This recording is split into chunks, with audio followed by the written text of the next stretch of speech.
Bien, pues vamos a empezar con este tema denominado violencias y delitos de trastornos mentales, siendo el bloque 7 en la tercera intervención de este bloque denominada hombres violentos. El día de hoy tenemos una ponente muy importante. Su nombre es la maestra Alma Liliana Ortiz Navarro. Ella es licenciada en psicología por la Facultad de Psicología de la Universidad Autónoma del Estado de Morelos. Es maestra en psicología en el área clínica por la Facultad de Psicología de la Universidad Autónoma del Estado de Morelos. Ha realizado las siguientes investigaciones de tesis, una denominada Una perspectiva sociocultural desde las premisas histórico-socioculturales y la construcción de género, así como otra denominada El diseño de un taller para el abordaje de la masculinidad de hombres con conductas violentas.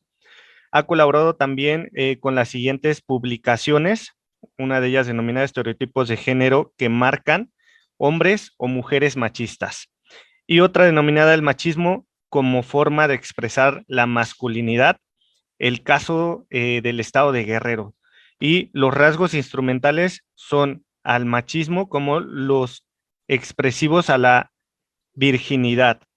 También ha impartido ponencias tales como el abordaje psicosocial de la masculinidad en hombres violentos, análisis de la estructura psicótica, análisis de la estructura neurótica y propuesta de intervención para el abordaje de la masculinidad de hombres en situación de violencia. Se ha capacitado en órdenes de protección para las mujeres víctimas de violencia, violencia sexual y violencia feminicida, tortura sexual contra las mujeres, masculinidades, lenguaje incluyente y no sexista, diversidad sexual y derechos humanos, autonomía y derechos humanos de las mujeres, derechos humanos y género, órdenes de protección e instrumentos internacionales en materia de derechos humanos de las mujeres. Trabajó bajo la coordinación del Consejo Nacional para Prevenir la Discriminación como embajadora regional en el programa Sin Tax, la discriminación no nos define. También trabajó como voluntaria en atención a pacientes con enfermedades mentales no graves en el área de salud mental en el Centro Transdisciplinar en Psicología y en la Fiscalía General del Estado de Morelos, en la Unidad de Atención a Víctimas, Psicología Forense y en el Centro Integral de la Salud Mental, UNEM, CISAME, Cuautla, con pacientes con enfermedades mentales graves. También trabajó en el en el Instituto de la Mujer para el Estado de Morelos mediante el programa de apoyo a las instancias de la mujer en entidades federativas, en el refugio Casa para la Mujer, donde se atienden casos extremos de violencia, así como en el Centro de Atención Externa de Puente Dixla, impartiendo terapia psicológica individual y grupal. También ha impartido clases en el Centro Universitario de Taxco, con incorporación a la Universidad Nacional Autónoma de México en la licenciatura en psicología. Actualmente trabaja en clínicas de rehabilitación para personas en situación de adicción, en donde imparte terapia grupal e individual y elabora evaluaciones psicológicas. Además de ello, atiende a pacientes con enfermedades mentales graves y no graves, así como temas de violencia de género y adicciones en una consultoría privada, también por si ustedes requieren de algún caso en vinculación y apoyo, pues el día de hoy tenemos con nosotros a la maestra Alma Liliana Ortiz Navarro, como hoy bien lo ven, pues muy ad hoc al tema que tenemos para desarrollar el día de hoy. Adelante, maestra, le cedo el uso de la voz para que pueda usted comenzar con su ponencia.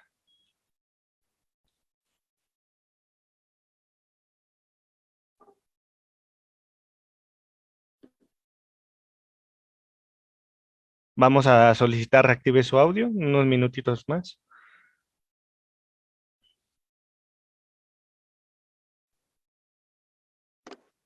Hola, Hola, buenas maestra. tardes a todos, ¿cómo están? Espero que estén gozando de salud. Les doy la más cordial bienvenida a todas y todos a esta ponencia. La titulé Hombres violentos contra su pareja y perfil psicológico casos clínicos. En el transcurso de la ponencia les estaré dando referencia a casos clínicos. Hay una parte teórica y una parte pues más como práctica. Entonces, vamos a empezar.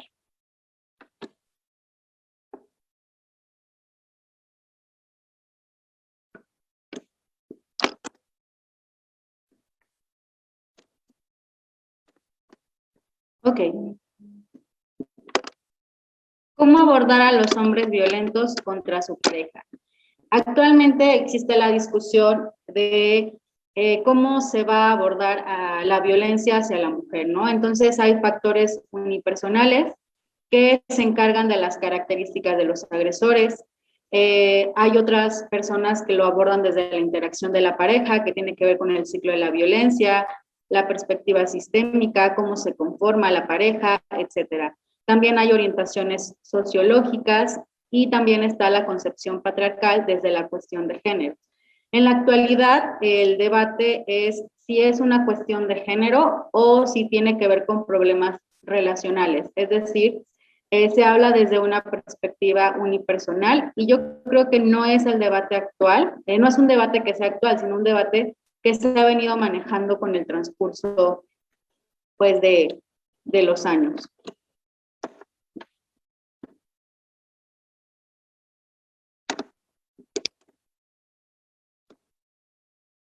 Yo lo voy a trabajar desde los factores unipersonales y me enfocaré a las características psicológicas de los agresores.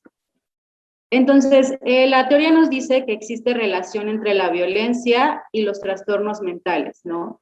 En general se habla de la psicosis desde las funciones delirantes, desde los celos, desde las situaciones persecutorias, desde el consumo abusivo de alcohol y de drogas, ¿no?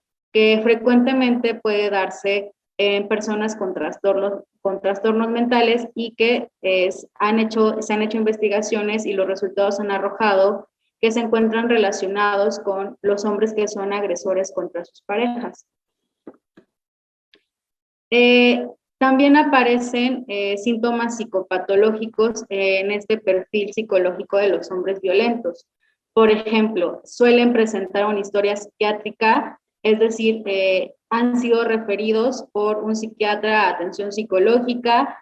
Los motivos de consulta más frecuentes por los que llegan a esa atención psiquiátrica pues es el abuso de alcohol, trastornos emocionales como ansiedad, depresión, falta de tolerancia a la frustración, tolerancia a la ira, ¿no? O sea, la ira es expuesta de una manera incontrolable y también aparecen los celos patológicos. Existen factores predictores en el comportamiento violento, por ejemplo, el historial previo de agresiones, ya sea que el paciente o la persona, el hombre violento, haya repetido en varias ocasiones historias de agresiones hacia su pareja, hacia sus hijos, o bien que también esté relacionado con su historia infantil o con todo lo que es la línea, la historia de vida del hombre, ¿no? Existe la negación de la enfermedad y el rechazo del tratamiento. Lo que vamos a encontrar en hombres violentos y que es muy recurrente es que en primer momento no van a llegar porque haya una conciencia de la violencia que están ejerciendo, sino más bien porque son referidos por psiquiatría, porque su pareja les pide como condición para que se queden en la relación, que vayan a terapia. Entonces, desde ahí no están siendo conscientes de su enfermedad, no están siendo conscientes de que algo está pasando con ellos. Y lo que también pasa muy seguido es que abandonan los procesos psiquiátricos y terapéuticos. No siguen, van una sesión sí, 2 sesiones no, o de plano abandonan. Y en la cuestión psiquiátrica, el tratamiento farmacológico no es seguido como debe de ser. Se toman solamente el medicamento que es recetado por el área psiquiátrica cuando tienen síntomas como por ejemplo de ansiedad o cuando existe pensamiento rumiante, ¿no? De que no pueden parar de pensar en conductas agresivas, entonces van y se toman el medicamento. Los trastornos del pensamiento aparecen, ¿no? Estas ideas delirantes de persecución, de que muy probablemente los están engañando, sus parejas, ¿no? Tienen percepción de relacionadas con que alguien quiere controlar su vida, por ejemplo, la pareja, que la pareja es la encargada de querer tener el control de la relación, etcétera, ¿no? Hay pérdida del sentido de la realidad, está este maltrato recibido en la infancia y también un consumo abusivo de alcohol y drogas. Este último inciso no se cumple al 100%, pero sí se ve en la mayoría de los casos de hombres violentos. Se han identificado trastornos de la personalidad relacionados con las conductas violentas contra la pareja, es decir, con los hombres violentos, y hay tres: el trastorno antisocial de la personalidad, el trastorno límite de la personalidad, el trastorno narcisista de la personalidad y el trastorno paranoide de la personalidad. Entonces, en las ponencias previas se habló del trastorno antisocial de la personalidad, de la personalidad narcisista, y en este momento pues no vamos a ahondar en esta ponencia como en cuáles han sido o cuáles son las características predominantes ni las diferencias. Sin embargo, en este cuadro comparativo que les traigo sí se pueden mostrar ciertas características psicológicas de estos cuadros patológicos. Entonces, el trastorno antisocial de la personalidad tiene como características la manipulación, la falta de empatía en las relaciones interpersonales y la ausencia de remordimiento ante el dolor causado. Y esto es lo que lleva a propiciar la aparición de conductas violentas y crueles. Además, plantea exigencias irracionales, muestra un desapego hacia los hijos y por supuesto hacia la pareja. Aquí sí hay un abuso predominante de alcohol y drogas. No tiene amigos justo por esta falta de empatía o tiene muy pocos amigos.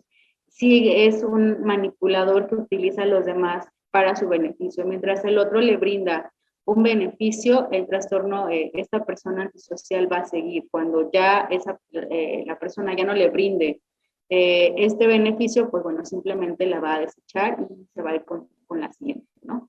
En el trastorno límite de la personalidad encontramos que es muy frecuente la impulsividad, el miedo al abandono, la inestabilidad emocional, un sentimiento crónico de vacío y facilita la aparición de conductas impredecibles en la relación de pareja justamente por esta inestabilidad emocional y por esta ambivalencia de sí quiero pero no quiero.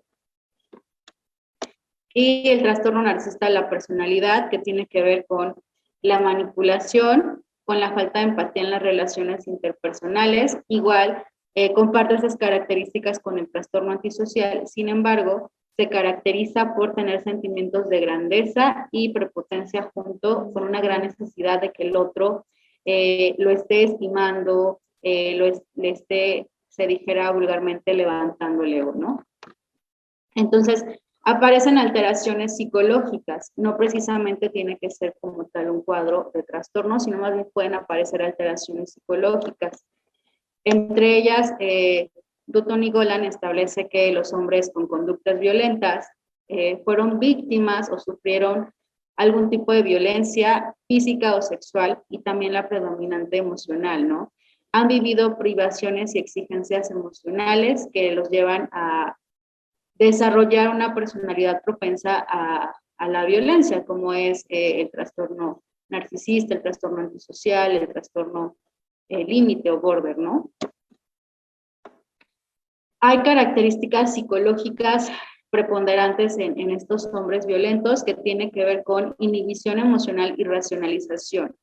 Ellos no muestran sus emociones abiertamente porque entonces esto los hace sentirse percibidos como débiles. Entonces, esto no encaja en lo que la sociedad nos dice que debe ser un hombre, el cual debe ser fuerte, ¿no? Entonces, para todo hay una explicación de la conducta violenta. Ah, bueno, es que sí le grité, pero es que me desesperó, ¿no? O sí la golpeé, pero bueno, el golpe no fue tan grande, o sea, si te das cuenta, pues solamente le una cachetada, o sea, no le dejé el ojo morado, no terminó en el hospital, ¿no? Entonces siempre hay una explicación al por qué son violentos, ¿no? Si yo grito es porque llego enojado, porque estoy muy estresado, porque tengo mucho trabajo, entonces no se dan cuenta de cuáles son las emociones que están preponderando en ellos. Tienen baja autoestima unidos a sentimientos de inseguridad y dependencia. Fuera del ámbito doméstico no se atreven a decir, y ni siquiera en el ámbito doméstico, lo que desean, lo que temen, lo que necesitan, por miedo a perder justamente esta integridad, ¿no? De soy el hombre, de soy fuerte, de no necesito a nadie, ¿no? Pero también hay un miedo súper, súper, súper particular con la pérdida al objeto amoroso, que en este caso sería la mujer.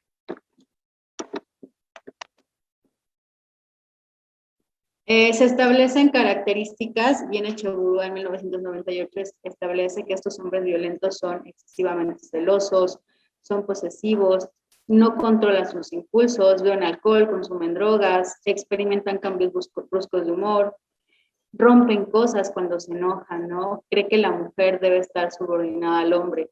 En este punto, actualmente es como más enmascarada esta característica, ¿no? Es como de, bueno, sí te dejo trabajar, pero tienes que llegar a hacer las actividades de la casa, que son barrer, trapear, lavar trastes, hacer la comida, etcétera, ¿no?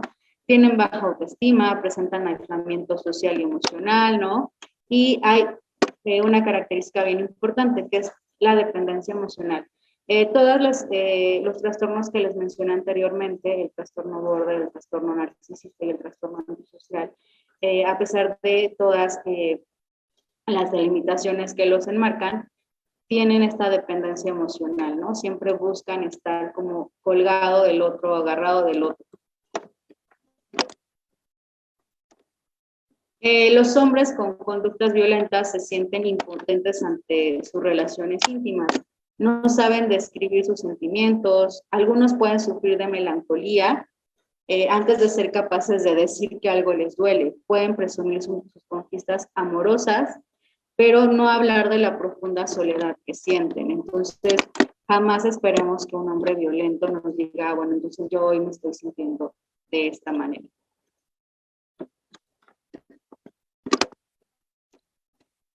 También se establece, entre otras características, que son hombres con doble moral. ¿A qué me refiero con eso? A que en casa muestran como una faceta de ellos, pero en la vida social no suelen ser violentos, ¿no? Suelen ser más bien simpáticos, quieren agradar al otro. Entonces, en algún momento en la sociedad se pregunta, bueno, pero ¿por qué era así, no? Entonces, si él nunca mostró ser violento, etcétera, ¿no? No asumen su problema como parte de él. La responsabilidad siempre tiene que ver con el clima, con es que hoy amaneció nublado y por eso me enojé, es que mi esposa me hizo enojar. Entonces, siempre hay como una explicación del por qué ellos muestran esa conducta, pero nunca va a tener que ver con una referencia o con una autorreferencia, con algo propio. Se apoya en valores relacionados con la masculinidad y la feminidad, es decir, hay actitudes machistas y sexistas, tienen baja autoestima, presentan mucho miedo a perder a su pareja, inhibición emocional y racionalización de los sentimientos. Como podemos ver, yo he expuesto dos autores distintos que concuerdan como en estas características. Otro tercero, que es un poco más actual, en 2008 establece Quiteros y Carvajosa, que tienen definiciones rígidas de lo masculino.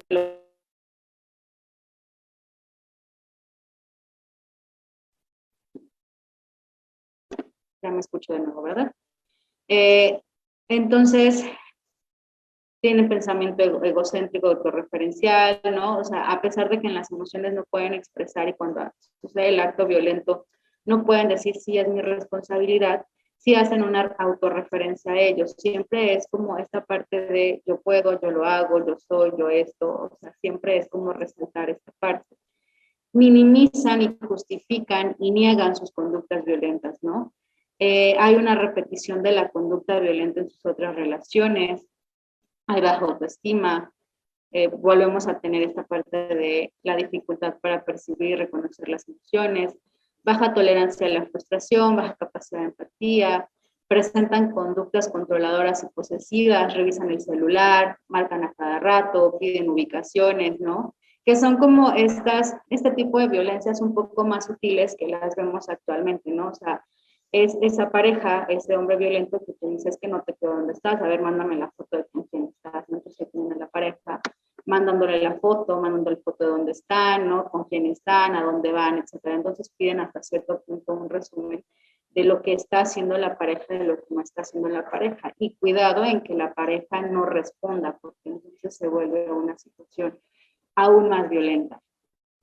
Existe imposibilidad para resolver conflictos de forma no violenta. Ellos no saben que existen otras alternativas de respuesta a los conflictos emocionales que están sintiendo. Entonces, ¿qué es lo más fácil? Pues lo más primario, que es como sacar la violencia, golpear al otro, insultar al otro. Tienen dificultad para establecer vínculos afectivos con sus hijos o hijas, ¿no? Entonces, no son padres que sean cercanos en cuanto a afectividad a sus hijos, porque bueno, también vemos que es una conducta que se repite constantemente. El trabajo con hombres violentos en la terapia individual. ¿Qué se trabaja? O más bien yo que trabajo, ¿no?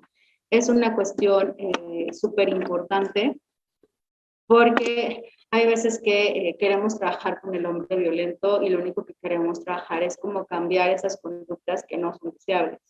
Pero entonces se sienten bastante violentados ellos y como que estás intrometiéndote en cosas que no van, ¿no? Entonces tiene que trabajar desde la historia de vida, ¿no? Se le escucha al hombre, ¿no? Se le pide que narre su historia y vamos encontrando ciertas cuestiones bien importantes, como es que tuvieron una historia de violencia, ¿no? Ya historias de abandono, sobre todo que tiene que ver con la figura materna, ¿no? Madres que han sido omisivas, que han abandonado, ¿no? Entonces, desde ahí también, cómo ellos en su historia de vida les enseñaron a ser hombres, a comprender cómo tenían que ser hombres, ¿no? Entonces, esta concepción de la masculinidad, a saber si expresan o no expresan emociones y sentimientos. Para empezar, ellos no saben identificar. Ellos lo identifican como todo enojo. Entonces, cuando tú les empiezas a señalar, cuando les empiezas a señalar, bueno, es que esto no es enojo, es dolor y viene a partir del abandono, entonces empiezan a trabajarlo de manera distinta. Se trabaja la violencia padecida, como ya les decía, ¿no? Qué tanto han sido violentados en su historia de vida, y son violencias realmente brutales, ¿no? Desde violaciones, desde que han propiciado este tipo de violaciones, las figuras parentales, ¿no? Se trabaja también la sexualidad. Aquí hay un punto, ¿no? En uno de los casos clínicos que les traigo, que es un señor de 60 años, el paciente A, el sujeto A. Entonces, él no sabía que una mujer podía llegar al caso. Entonces, decía que él nada más, su actividad era pues meter y sacar el pene, que es como esto que se ve en la cultura pues de la pornografía. Entonces, no sabía que debía tocar a su mujer, ¿no? Ha habido también pacientes que han violado múltiples veces mujeres porque tienen que cumplir con esta parte de satisfacer sus necesidades. Se trabajan los actos violentos ejercidos, como lo ejercieron, porque lo ejercieron, ¿no? Sí han sido padres, ¿no? O sea, sí han sido padres y cómo han sido padres, y lo que vemos es el abandono hacia los hijos, el abandono emocional y el abandono también económico, ¿no? Incluso hay uno de los casos clínicos que les traigo que él se vincula con una mujer que es sordomuda, entonces tienen un hijo y la violencia es brutal hacia ella. Y los roles y estereotipos de género, ¿no? ¿Qué es lo que creen que las mujeres tienen que hacer o pueden hacer? ¿Qué es lo que deben o no deben de hacer los hombres? Etcétera.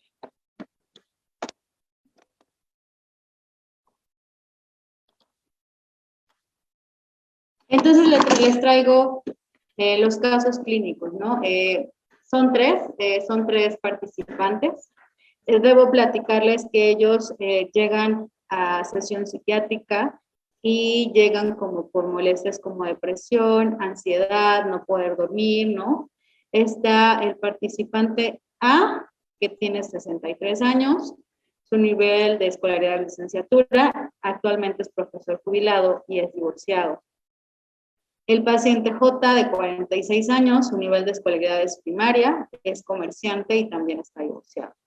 Y el paciente M, que tiene 63 años, su nivel de escolaridad es primaria, es comerciante y es casado. De estos tres casos clínicos que les traigo, el paciente M abandonó la sesión terapéutica en la segunda, tercera sesión, justamente cuando empezábamos a hablar de la parte emocional. Entonces, hay cosas de él que no van a aparecer, ¿no? En las siguientes diapositivas, porque en realidad no hubo una intervención como tal, literalmente solamente llegó, dijo que lo enviaba el psiquiatra, ¿no? Y platicó como la historia de vida, ¿no? O sea, una historia complicada que a continuación les voy a explicar. Está la historia de J. Él tiene abandono paterno y materno, no conoce a su padre, su mamá decide dejarlo con la abuela y decide irse con su pareja, ¿no? Entonces abandona a J y él es una constante repetición en terapia de ella, es que mi mamá me abandonó, es que mi mamá no me quiso, ¿no? Es que mi mamá es lo peor que me puede pasar en la vida, y tiene un sentimiento de vacío crónico. Fue violado por su tío materno en la infancia, él habla con la abuela, ya vivía con la abuela, y dice, ¿sabes qué? Es que mi tío me violó, y la abuela no le cree y lo golpea, ¿no? Aparte la abuela constantemente lo golpeaba, vivía con otra tía, era constantemente violentado, ¿no? Aparece la violencia física, aparte de la sexual, por el tío, por la abuela, violencia emocional, ¿no? Los bajaban. Relaciones objetales pobremente integradas, ¿a qué me refiero con esto, no? A que o eres totalmente bueno o eres totalmente malo, no podía llegar a una situación como intermedia, ¿no? De reconocer que alguien en algún momento puede ser bueno, puede ser malo con él, ¿no? Puede apoyarlo, puede no apoyarlo, y que no pasa absolutamente nada, ¿no? Que la persona sigue estando al cuidado de él. Sin embargo, pues bueno, no es algo que sucediera constantemente, ¿no? Conductas de riesgo como alcoholismo, relaciones de pareja con mujeres casadas. A pesar de que él tenía relaciones con mujeres casadas, siempre estaba ese estado paranoico de que sus parejas iban a ser infieles, ¿no? Entonces, aunque fueran casadas, él las acusaba de ser infieles, pues son sus propias parejas, ¿no? Un pensamiento un tanto ilógico e irracional, pero estaba presente.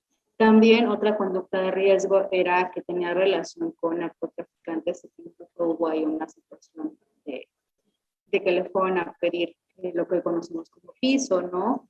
Y que él empezó a tener una relación con esta persona más cercana, y que al final terminó la relación, ¿no? Desde lo que él comenta. Nulo control de ira, él decía que se cegaba, que cuando había mucho enojo, él perdía el control y que había como lagunas mentales, que no se acordaba de muchos momentos de esta parte de la ira.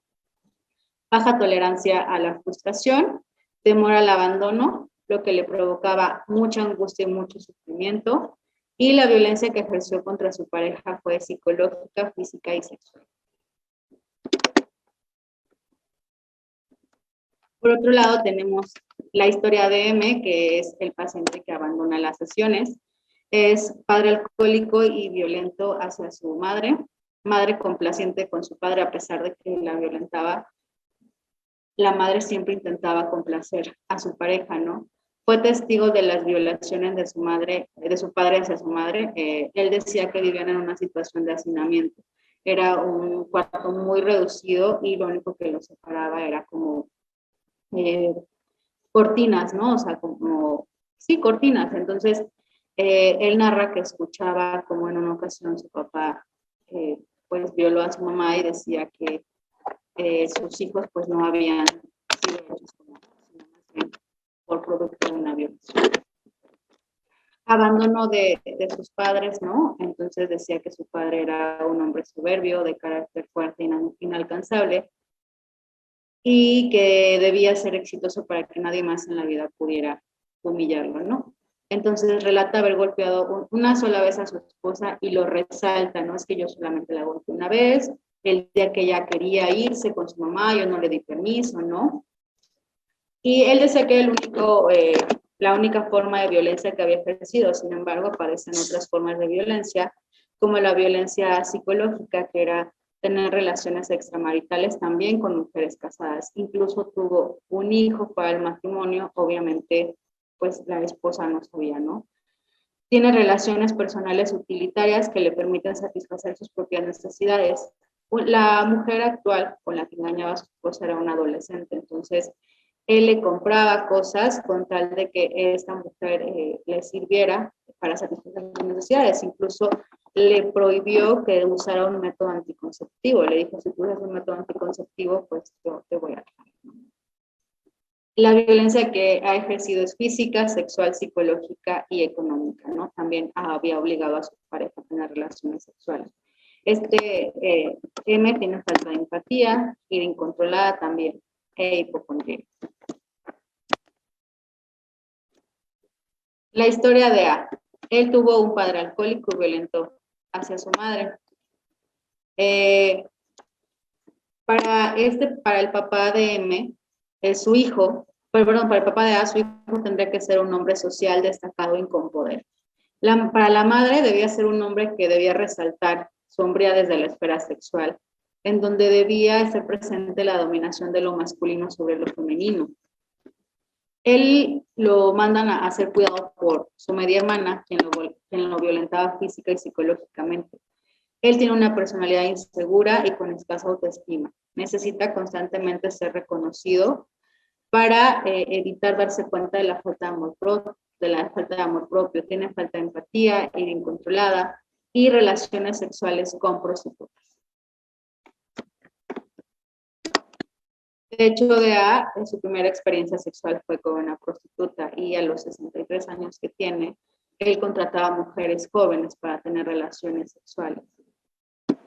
Actualmente pues vivía solo. Sus hijos, tuvo 3 hijas y sus 3 hijas lo abandonaron, ¿no? Se fueron a Estados Unidos. La esposa en algún momento se cansa de las agresiones constantes y también lo abandona. Entonces, él actualmente vive con esa hermana que lo golpeaba y que lo hería psicológicamente. Características psicológicas. Vamos con A. Es un sujeto desconfiado, que es este último que les referí. Es un sujeto desconfiado, exige demasiada atención en sus relaciones interpersonales debido a sus malestares físicos. Él siempre estaba enfermo, ¿no? Sino era la presión, era la diabetes, etcétera. Era bastante seductor.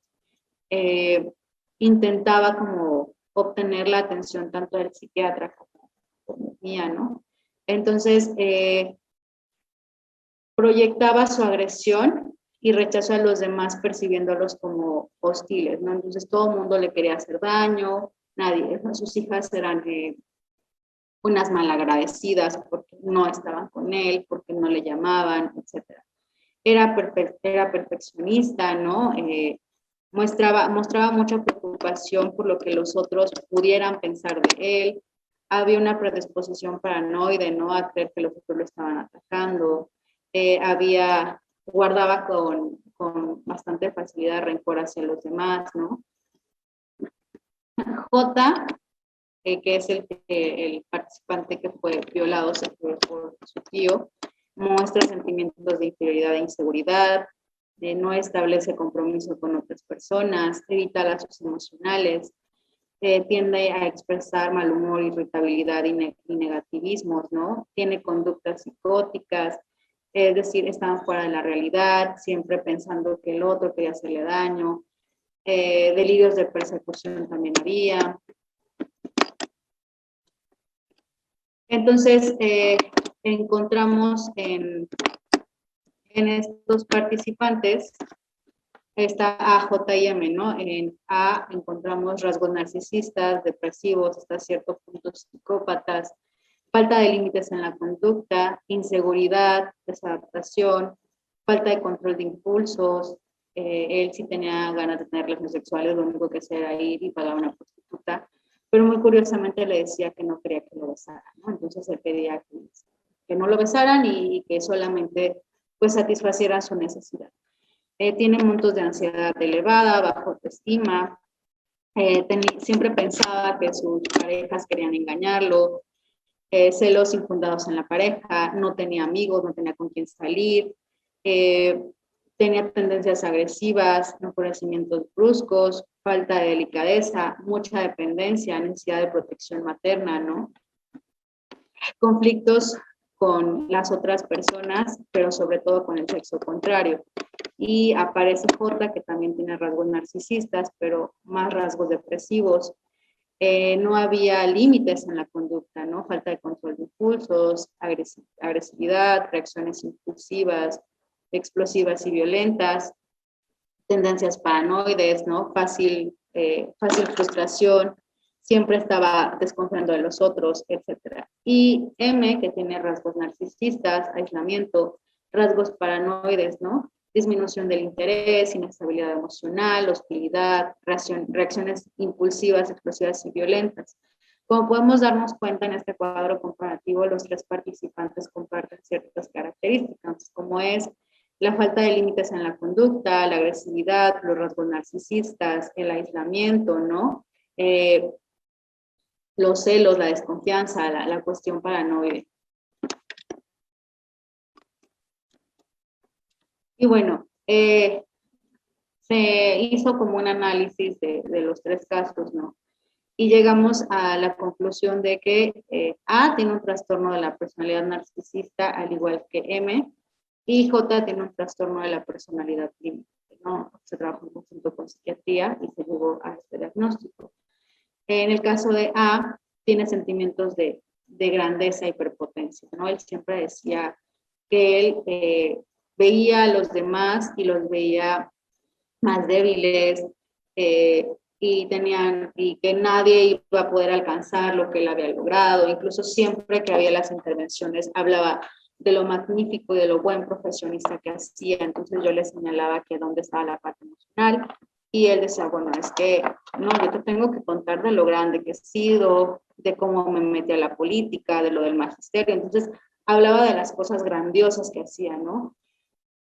Creía ser especial y quería tener un trato único. Entonces, de repente llegó en una sesión y me dijo, es que yo pensé que ibas a traer una coca, que me ibas a traer un agua, ¿no? Y yo decía, bueno, o sea, trabajamos el tema.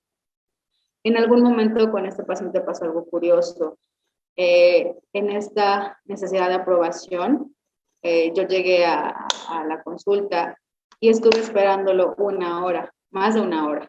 Entonces le llamé y le dije qué había pasado, y me respondió que él se había ido, pero que yo no había estado, ¿no? Yo sí le decía así como, no, pues es que yo estuve todo el tiempo, entonces usted no lo dice, ¿no?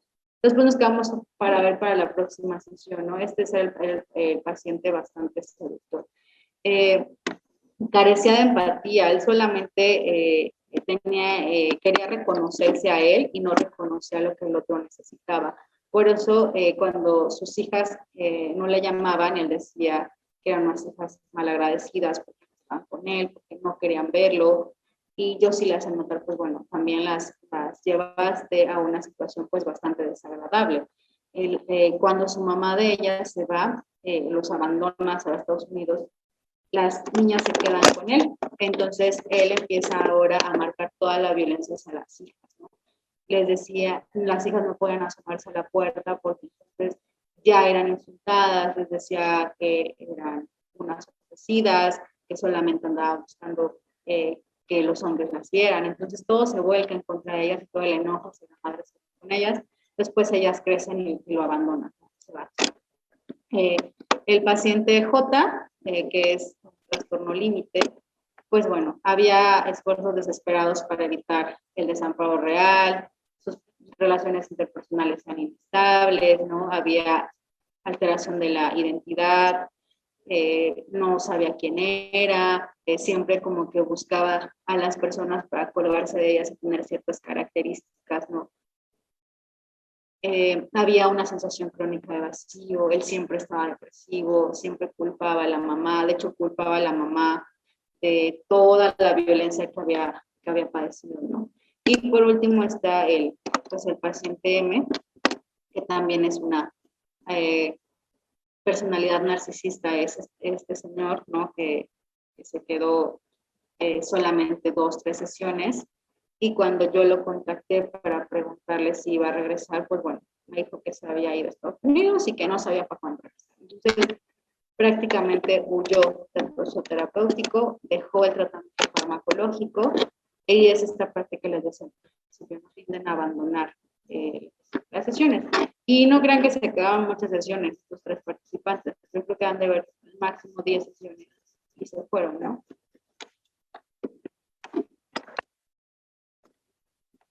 Y bueno, traigo unos pequeños fragmentos, ¿no? Hice un análisis del discurso y, por ejemplo, lo que encontraba era como esta masculinidad, ¿no? Y hay algo que yo le llamo machismo en el rol parental, que se encuentra relacionado con cómo los padres los educaron para ser hombres violentos y hombres que agredieran a la mujer. El participante A decía que su madre le decía que iba a ser bien cabrón cuando era chico. Es que dijo que yo iba a tener hartas viejas y mi hijo va a ser bien cabrón y va a tener hartas viejas, ¿no? También vemos en el participante M, yo siempre atendí lo que son animales, porque la mamá no lo dejaba lavar trastes, entonces él siempre tenía que hacer como esta parte pues más fuerte que se supone que tienen que hacer los hombres o con ejercicios o con actividades pues con mayor peso, ¿no? Entonces él se iba a cuidar los animales, llevaba agua, iba a cargar agua como de los pozos, etc.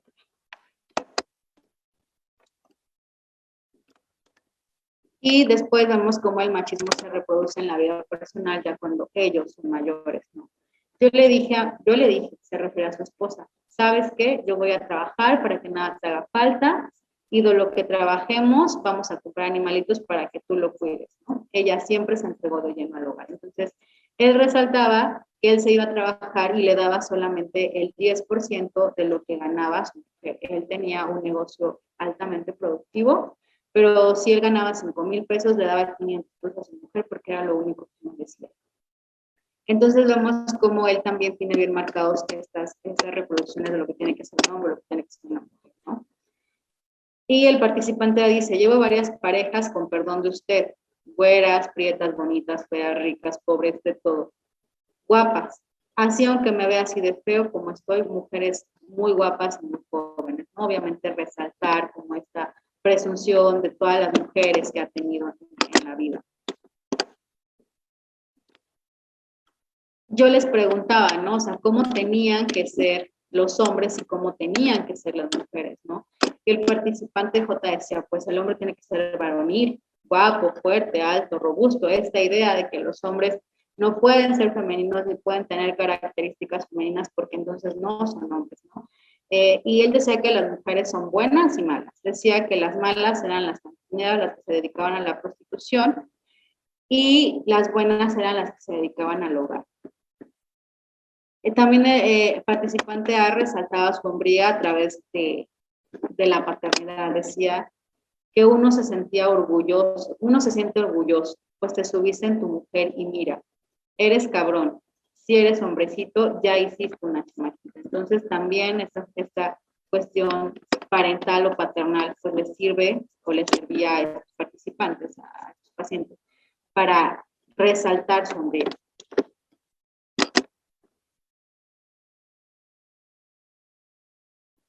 Entonces, también hacen referencia, ¿no?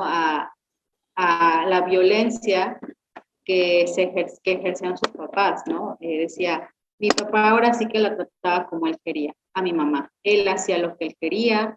Mi mamá un día nos comentó que él tenía una mujer, tenía otra mujer y tenía las mujeres que quería. Él trabajaba para sus vicios, las mujeres. Entonces vemos cómo también vuelven a resaltar esta parte pues, machista y esta parte del uso de la mujer. También hay un tema que se llama la infidelidad, que es la violencia psicológica, y el participante decía que le fue infiel muchas veces a su esposa, que nunca tuvo solo una, que llegó a tener hasta 3 parejas juntas. El participante me decía que su único defecto eran las mujeres, porque cuando una mujer le llama, pues la ve. Supuestamente tiene una niña de 15 meses que es mía y ya viene otro en cambio, ¿no? También es como esta parte otra vez de la paternidad, de que no solo siendo papás se pueden desarrollar también como hombres. Y algo interesante es como tratar a la mujer como objeto. El participante me decía, yo le decía, no soy tu marido. Él hace referencia a una mujer con la que le fue infiel a su esposa. Nosotros en México a este le nombramos la querida, porque yo tengo mi mujer, yo amo a mi mujer, tal vez sea necesidad o locura lo que hice, pero jamás voy a decir te amo. Estoy enamorado de ti o voy a dejar a mi mujer por ti, eso jamás va a suceder en esta relación. El participante en un tiempo se fue a Estados Unidos a vivir y allá tuvo una relación de pareja, ¿no? Pero sí le dejó claro como a esta nueva relación que nunca iba a dejar pues a su esposa, ¿no?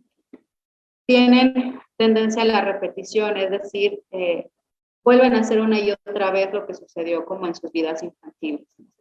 El participante A decía, tengo que perdonarme el haber sido golpeador de mi esposa y de mis hijas. En algunas ocasiones, cuando no llegaban a la hora, no las podía ver con un cabrón platicando allá en la puerta. Les decía, aquí no hay ningún pendejo, refiriéndose a él. Nunca recibí amor de hijo, siempre las exigencias, los gritos, los golpes. Yo pensé que pues así era la forma de educar a los hijos. Y pensé también que así como lo hacían mis padres, así lo hacían otros padres. Entonces vemos cómo repiten las conductas violentas. Cuando nosotros les preguntamos a los hombres violentos cómo se sienten o qué emociones son las que identifican, dicen, quisiera amar a alguien, así llanamente, quisiera querer a alguien, quisiera amar a alguien, quisiera una compañera, tener sexo, comer bien, ser feliz. Si nos damos cuenta, la pregunta era ¿qué sientes, cómo te sientes? Y no puede describir. Para el participante J fue el único que pudo identificar y decía, me siento triste, enojado, infeliz, desesperado, ¿no? Obviamente aquí también se ve la frustración de este paciente. El otro, M, decía, creo que tampoco conozco lo que es la emoción. Y más estando en una edad de la adolescencia, yo tenía 15 años, un adolescente, después me junté con mi mujer y pasé a ser un hombre, un adulto. La adolescencia o las emociones no las conozco, ¿no? Entonces empezábamos a hablar de qué eran las emociones y él dice que él no sabía qué eran las emociones, que no las conocía y hacía referencia como a partes de su vida, como la infancia, como la adolescencia, para repetir que él había sido violentado, pero no podía identificar su sentir.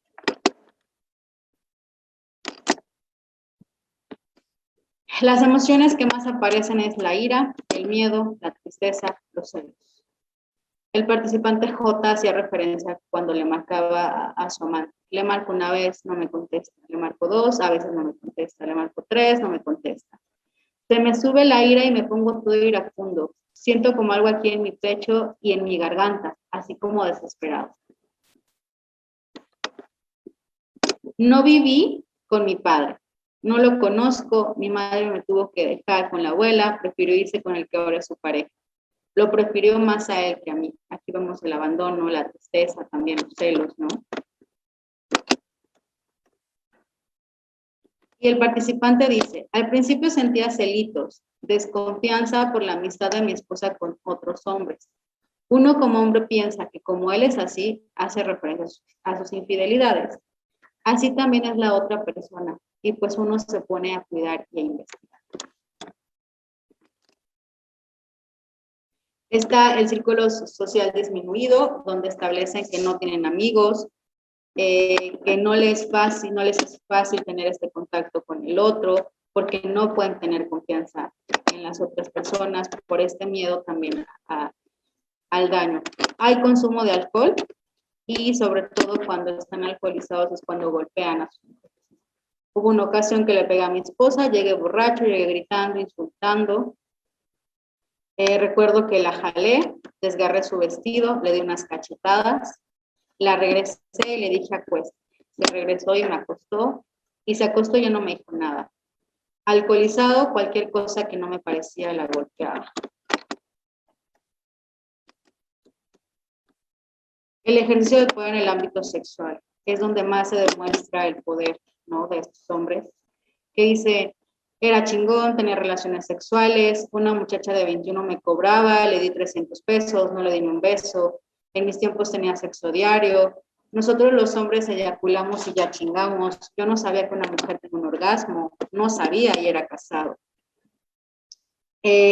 Cuando se les preguntó sobre métodos anticonceptivos decía que solo conocía el condón, pero que nunca lo había usado.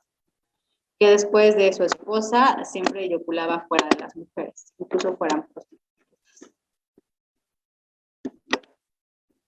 También está como esta parte que les comentaba el participante M, que no dejó que su pareja se operara porque la iba a abandonar. Y tampoco se puso el dispositivo, el DIU, le dijo que le lastimaba, se lo quitó y la embarazó nuevamente, ¿no? El participante J obligaba a su mujer a tener relaciones sexuales con el discurso de yo le dije que era mi mujer y como era mi mujer tenía que complacer mis actos sexuales. Si la mujer accede, no es contra de su voluntad. Yo sabía cómo hacerla entrar en la relación íntima. Le pegaba y al momento ya le estaba consolando, diciéndole que me perdonara, que me disculpara, que no era yo en ese momento y que ya no iba a volver a pasar. Ella accedía y llegábamos a la relación. Violencia padecida. Pues bueno, es como les explicaba al principio, el participante decía que su padre golpeaba a su madre y era normal para él. Pero no era una cosa como hay en otros casos que se pasa de la raya. Entonces hay una normalización de la violencia. Participante me decía, la golpeaba. Yo tengo esa palabra que todavía no lo puedo olvidar, que dijo que nosotros fuimos hechos sin amor. Me acuerdo que mi mamá cuando tenía relaciones sexuales no hacía esas relaciones porque quisiera, porque sintiera deseo, sino porque era obligada. Mi papá esperaba que uno se durmiera para hacer lo que quería, hacer no con el deseo de la mujer, sino con el deseo del mismo, porque yo escuchaba y siempre mi mamá estaba llorando, maltratándolo, diciéndole, tú eres un perro. Mi papá sí que la trataba como un perro. La violencia sexual, mi tío me abusó, no fue una, dos, tres veces, fueron varias, hubo penetración, tenía como 6 años, mi abuela me golpeaba, uno tenía que conformarse, ¿qué más se podía hacer? El coraje que sentía mi mamá hacia mi papá lo estaba con nosotros, ella siempre nos trató muy mal, fue la que más nos maltrató. Y después aparece la violencia ejercida y la repetición, ¿no? La tendencia a la repetición. El participante A explicaba por qué violentaba a su esposa y decía que todo su odio fue porque no le encontré señorita. Odió a mi mujer porque no era señorita. Ese fue su pecado. Después de eso, puro agredir. El detonante era siempre cualquier cosa. Cuando me contestaba o me miraba feo, yo trapeaba con los cabellos ahí con ella. Hubo gritos, golpes, le daba patadas con el cinturón, con lo que tuviera en la mano. Fue cuando ella tuvo que llegar chupeteada una noche que se desapareció. Todavía no era mi esposa, éramos amantes. Tuvo que llegar chupeteada y tuvo que haber ido a meterse con otra persona. Por eso la golpeaba. Cada vez que recordaba los usos anteriores, la golpeaba. Le decía, algún día que tú me quieras dejar por otro hombre, yo creo que en lugar de que vivas con otro hombre, mejor te voy a matar. Porque yo no voy a soportar verte en brazos de otro. Y yo creo que eso también le quedó en la mente grabado. Ella es una buena persona. Y bueno, también J dice que golpeaba a su esposa, le daba de rodillazos en las piernas, en los glúteos, en la espalda, puñetazos, le jalaba el cabello de las manos, de los brazos, hice uso de ella, tenía que complacerme en mis actos sexuales. También está el resentimiento hacia la figura masculina, ¿no? Y hacia la figura femenina, ¿no? Por ejemplo, el participante J, pues le tenía un odio inalcanzable a su mamá por haberlo abandonado y por haberlo cambiado por otro hombre, ¿no? La hermana de A lo golpeaba, lo humillaba. Y bueno, ¿cuáles son las conclusiones? ¿A qué conclusiones llego? A que los agresores muestran una presencia abundante de síntomas psicopatológicos, entre ellos los celos, el abuso del alcohol, la irritabilidad, la falta de control de impulsos, de ira, autoestima baja, inadaptación en la vida cotidiana, distorsiones cognitivas, ¿no? Lo que se encuentra relacionado con el papel social de la mujer, ¿no? Y con la normalización de la violencia y la aceptación de la responsabilidad del maltrato, que bueno, esto no aparece. Trabajar con hombres que han ejercido violencia no significa justificar sus actos. Implica comprender el ejercicio de la violencia desde sus historias de vida, pero repito, no como una manera de justificar sus actos. La cultura patriarcal invita a los hombres a ejercer su masculinidad desde el machismo. El machismo no es especialmente del asunto de los hombres, sino que también las mujeres contribuimos para replicarlo. Muchas veces volverlo a tener en consideración. Y pues bueno, ¿no? Estas son como mis referencias. Les agradezco pues su atención. Muchas gracias. Muchas gracias, maestra Alma Liliana Ortiz Navarro. La verdad es que me pareció muy buena su conferencia virtual. Utilizó una dinámica muy diferente a nuestros anteriores ponentes con este estudio de casos que nos ayudó más a relacionar este tipo de trastornos que nos presentó en un principio, los trastornos que mencionó que van un poco más orientados a los hombres violentos principalmente, y en donde pudimos identificar dos, como bien lo mencionó en su diagnóstico y exposición de casos, que fueron, si no me equivoco, el trastorno narcisista por parte de dos participantes y el trastorno límite, que bien nos dejó identificar una muy buena diferencia por parte de estos dos sujetos, bueno, estos dos tipos de trastornos, y que a su vez, supongo también a todos los compañeros, pues les sirvió bastante en referencia a otras conferencias pasadas que hemos tenido, a identificar un poquito más este tipo de trastornos mentales. Estamos en la sección de preguntas y comentarios, si gustan irlos escribiendo a través de esta plataforma, o bien los que nos ven a través de Facebook, estaremos leyéndoles y atendiéndoles en esta sección. Bueno, tenemos una petición por parte del licenciado Gustavo Navarro, si le sería posible presentar de nuevo la diapositiva donde salen los participantes del estudio de caso, en donde aparecen las edades, principalmente el tema de son casados, divorciados. Yo creo que es esa la diapositiva que quiere. Voy a eso. Gracias.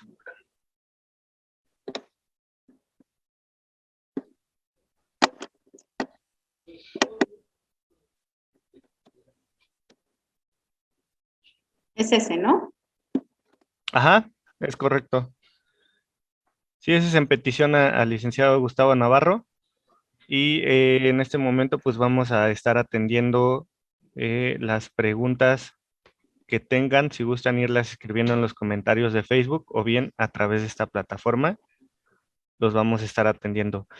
Yo creo, maestra, que, bueno, hace poco estuve escuchando en la radio el tema de la lucha de egos y, bueno, ahí mencionaban que en ese tema de la lucha de egos hay personas que no logran aceptar o más bien se sienten agredidos ante cualquier comentario de inferioridad y buscan enaltecer todos sus logros precisamente y se sienten ofendidos ante cualquier comparativa. De inmediato logran a resaltar este tema de que yo vi ahorita identificado en sus diapositivas del estudio de caso oye, ¿crees que yo soy tonto? ¿Crees que a mí me vas a engañar? No, yo soy esto, yo soy el otro, no sabes con quién te metes.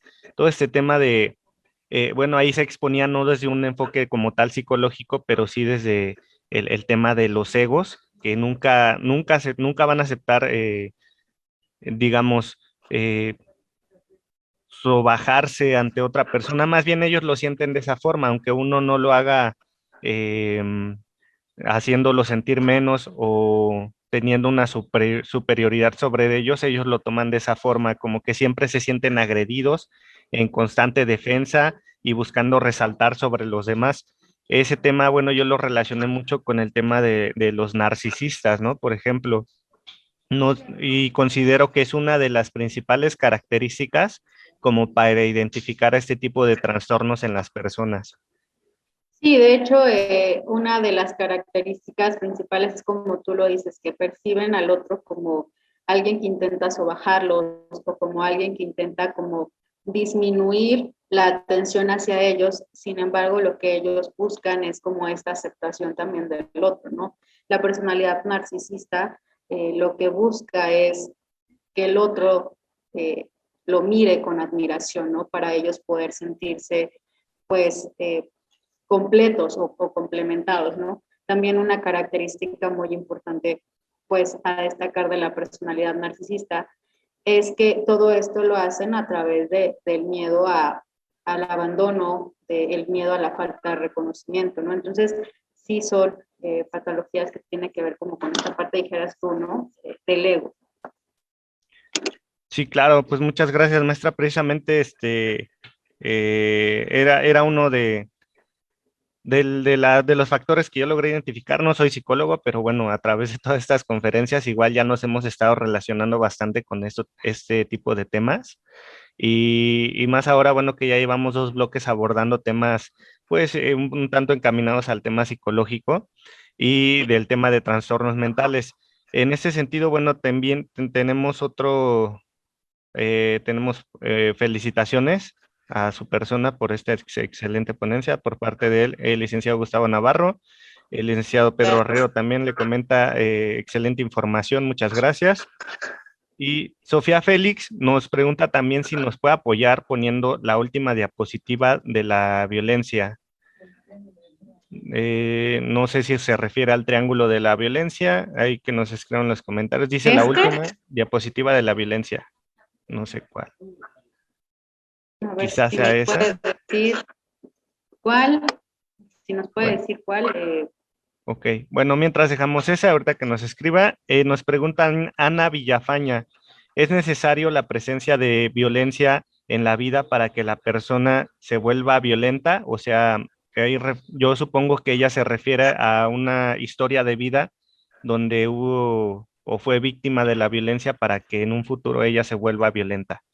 En la mayoría de los casos, sí. Incluso hay personas que han tenido una historia de violencia, pero que tienen acompañantes como auxiliares, por ejemplo, que no es papá, que no es mamá, que logran dar como esta parte del amor, como esta parte de sanar o subsanar el abandono, entonces no se vuelven violentas, ¿no? Pero en todos los casos de violencia, en su mayoría, sí necesita haber una situación de violencia, ya sea en la primera infancia, ¿no? En los primeros años de vida o posteriormente, pero normalmente sí es en los primeros años de vida.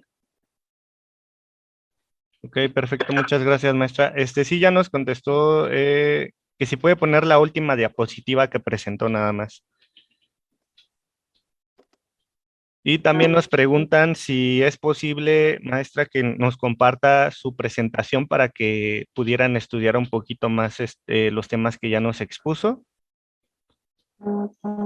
Sí, sin problema, si quieres, no sé si se la puede enviar a ti o a alguien más y ya la compartimos, o si me pasan una lista de correos electrónicos, yo la mando.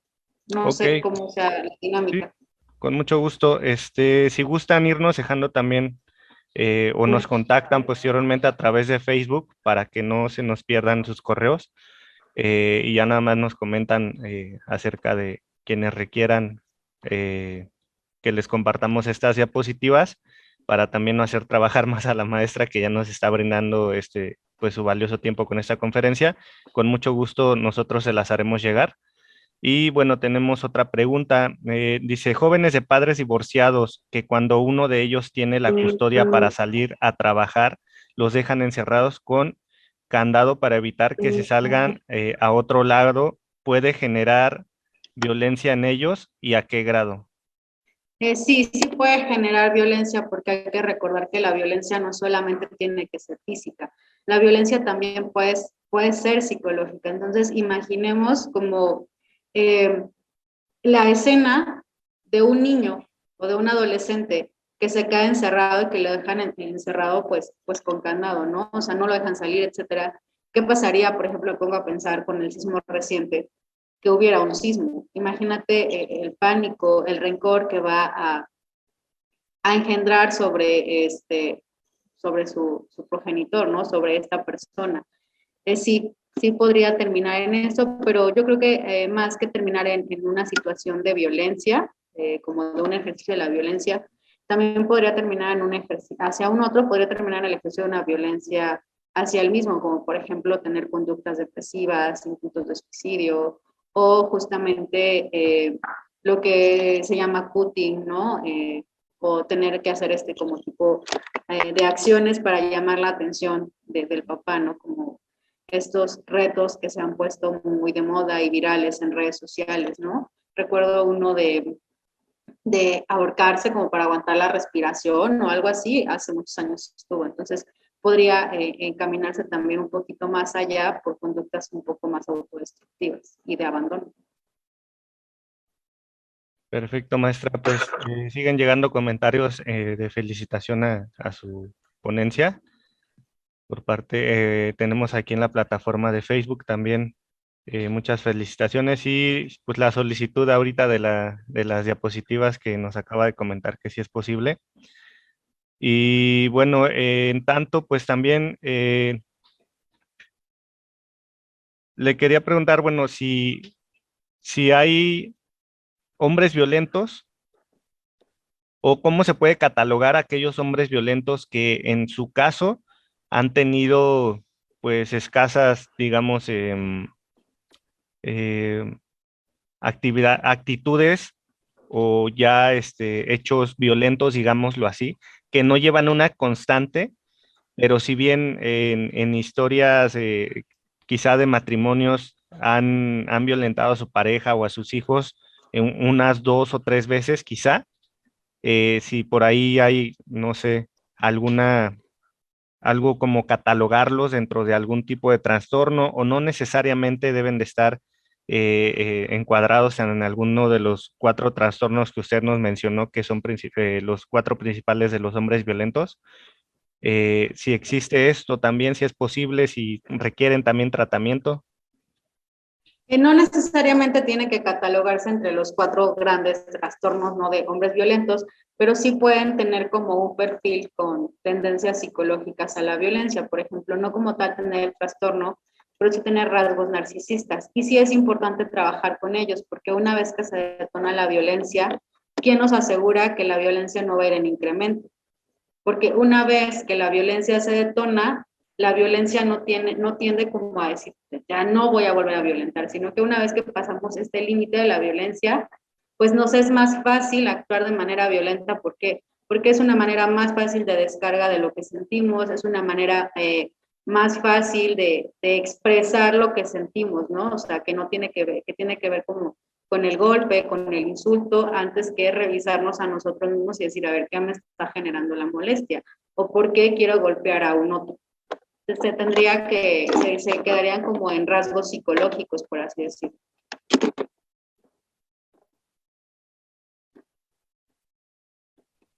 Perfecto, maestra. Pues en tanto no nos han llegado más preguntas. Sí, muchísimas felicitaciones a la conferencia que nos brindó el día de hoy. Sin embargo, yo creo que es importante pues cerrar esta participación invitando a todas las mujeres principalmente que hayan sido víctimas de violencia. No hace falta ver que estos 3 casos que nos ha expuesto, pues la violencia va dirigida a mujeres principalmente y que en su caso invitar a todas las mujeres que han sido violentadas a denunciar. Es imprescindible el hecho de saber que muchos nos podían comentar que van a ir a perder tiempo a la fiscalía, que quizá no las van a atender bien, porque son ideas que se han ido construyendo pues a lo largo de los años. E inclusive pues hay personas que dicen, no, es que yo ni al 911 marco porque no me contestan. Y cuando uno les pregunta, oye, ¿y si marcaste? No, no marqué, pero es que nunca contestan. Oye, es que como sabes que no te van a contestar si ni siquiera has intentado. O sea, se van poniendo también por parte de las víctimas muchos topes, muchas barreras que ellos mismos yo creo que se crean en dado momento y que también supongo eso va encuadrado en otro tipo de perfil psicológico por parte de las víctimas que también, pues a final de cuentas no logran denunciar o hacer algo en contra de sus victimarios. Y obviamente, pues también invitarles a todos los compañeros, pues que están encargados de algún área preventiva, que están en representatividad de alguna institución y que nos están acompañando hoy en esta ponencia, pues también a vincular, a no quedarse con los ojos cerrados, a no taparse la boca si es que ustedes ven algún caso de violencia, pues invitarles y tratar de orientarlos para que ellos hagan su denuncia y se les pueda atender, y asimismo pues vincularlos con expertos como lo son la maestra Alma Liliana Ortiz, para que tengan una buena atención desde el ámbito psicológico, que puedan romper con esas barreras que les impiden solicitar auxilio y alzar la voz a las víctimas. Y pues también en el caso de los victimarios, el hecho de que también reciban un apoyo y una contención psicológica para que puedan moderar estas violencias que son ejercidas, pues como bien lo dijo la maestra, no justificadas, pero sí entendidas desde un punto de vista en cuanto a la generación de las mismas. Maestra, si gusta hacer algún comentario para finalizar esta ponencia. Les agradezco la atención prestada, sus felicitaciones, muchas gracias. Les haré llegar la presentación con Pedro y para que él pueda reenviárselas también a sus correos. Por ahí viene también mi correo si tienen alguna duda que les dio pena, no sé, preguntar o etcétera, pues bueno, también me la pueden hacer llegar vía correo electrónico. Sí, maestra, ¿nos puede poner en pantalla su contacto también por si hay alguna vinculación, alguna persona que requiera sus servicios como terapeuta?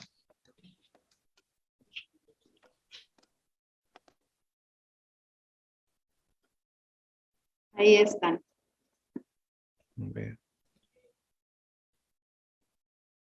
Ya está apareciendo. Bien, pues sin más por el momento, agradecemos mucho la atención prestada al presente webinar. También, maestra, reiterarle nuestro agradecimiento por parte del Consejo Ciudadano Estatal de Seguridad Pública y Procuración de Justicia. Le haremos llegar un reconocimiento y asimismo también estaremos publicando un reconocimiento público a través de nuestra página de Facebook. Le invitamos a todos los participantes a darle like en reconocimiento a la maestra Alma Liliana y al tiempo que nos ha dedicado el día de hoy. Quedamos satisfechos por tan excelente ponencia que nos brindó.